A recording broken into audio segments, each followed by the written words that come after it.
حضرت مولانا قاری تلاوت نعمانی صاحب بہت ہی خوبصورت انداز کے اندر کلام پاک کی تلاوت فرما رہے تھے اور آپ کے دلوں کو منور فرما رہے تھے۔ مجمع میں جتنے بھی حضرات علماء کرام تشریف فرما ہیں وہ سارے سٹیج پر تشریف لیں۔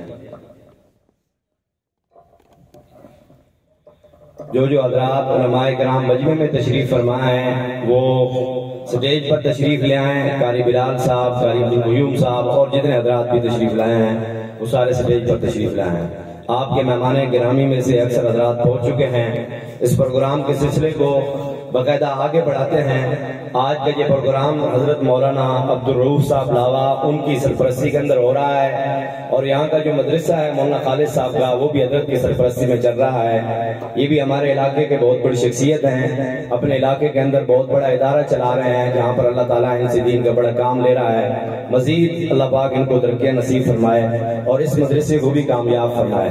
اب میں نعتیہ کلام کے لیے آج کے جو ہمارے مہمان ہیں ان کو اس شعر کے ساتھ دعوت دینے لگا ہوں کہ حضور اکرم کے رخ پر انوار کا عالم کیا ہوگا، حضور اکرم کے رخ پر صلی اللہ علیہ وسلم انوار کا عالم کیا ہوگا، جب زلف کا ذکر ہے قرآن میں رخسار کا عالم کیا ہوگا، معراج کی شب جب اللہ نے محبوب اپنے کو بلوایا، معراج کی شب جب اللہ نے محبوب اپنے کو بلوایا، سوچو تو صحیح ان دونوں میں گفتار کا عالم کیا ہوگا۔ قرآن نے قسمیں کھائی ہیں اصحاب کے دوڑتے گھوڑوں کی، قرآن نے قسمیں کھائی ہیں اصحاب کے دوڑتے گھوڑوں کی، اصحاب کی جب یہ عظمت ہے سرکار کا عالم کیا ہوگا۔ میرے دوستو، آج کی یہ ایک مجلس دینی مجلس ہے، اس میں آپ تشریف لائے ہیں۔ کوئی بات بھی آپ کو اچھی لگے نعتیہ کلام میں سے یا تلاوت کلام پاک میں سے یا بیان میں کوئی بات آپ کو پسند آئے تو آپ نے اپنی زبان سے کیا کہنا ہے؟ اونچی آواز سے کہیں سب ذرا اونچی آواز سے کہیں یہ سبحان اللہ، اللہ کو بڑا محبوب کلمہ ہے۔ حدیث میں آتا ہے اللہ کے نبی صلی اللہ علیہ وسلم نے فرمایا اللہ تعالیٰ جب ایک دفعہ بندہ کہتا ہے نا سبحان اللہ تو میزان کو بھر دیتے ہیں۔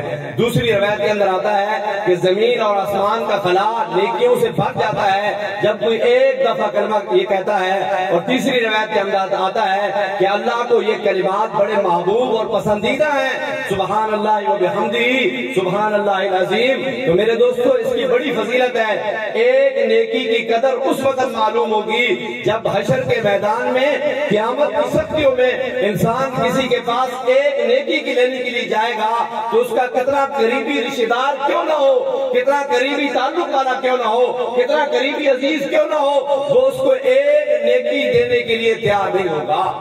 آج تو نیکیاں مفت میں مل رہی ہیں، سبحان اللہ الحمدللہ اللہ اکبر، یہ کتنی بڑی نیکیاں ہیں۔ نبی کریم صلی اللہ تعالیٰ علیہ وسلم نے باقاعدہ اپنی امت کو اس کی تعلیم دی ہے، اس کی ترغیب دی ہے، اور ارشاد فرمایا ہر نماز کے بعد سبحان اللہ الحمدللہ اللہ اکبر ان کلمات کو کم از کم 10 مرتبہ کہہ لیا کرو۔ 5 نمازوں میں یہ 150 مرتبہ ہو جاتے ہیں، اور رات کو سوتے وقت 33 مرتبہ اور اللہ اکبر 34 مرتبہ پڑھ لیا کرو تو یہ 100 مرتبہ ہو جائیں گے۔ نبی کریم صلی اللہ علیہ وسلم فرماتے ہیں جو ان کو 250 مرتبہ پڑھتا ہے اللہ تبارک و تعالیٰ اس کو 2500 نیکی عطا فرما دیتے ہیں۔ کتنا اس کا اجر اور ثواب ہے، کتنی فضیلت ہے۔ تو جو بات بھی آپ کو سمجھ آئے تو آپ نے کیا کہنا ہے؟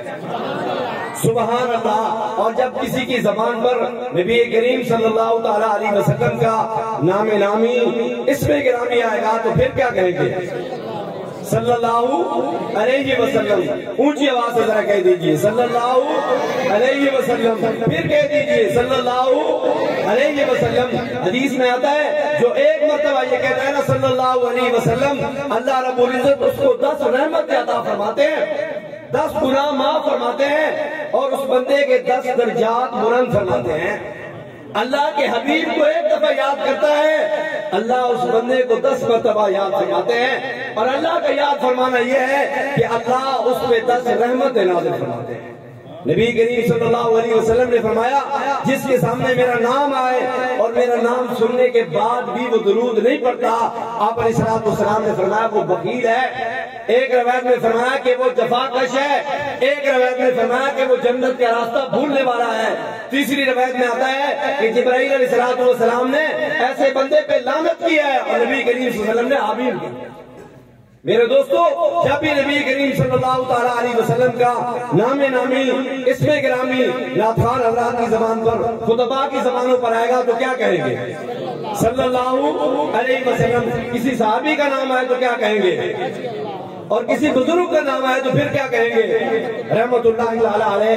یہ باتیں آپ کو اس لیے کہہ دی کہ مولانا صاحب بہت ہی خوبصورت انداز کے اندر تلاوت فرما رہے تھے، لیکن سارے حضرات خاموشی کے ساتھ سن رہے تھے۔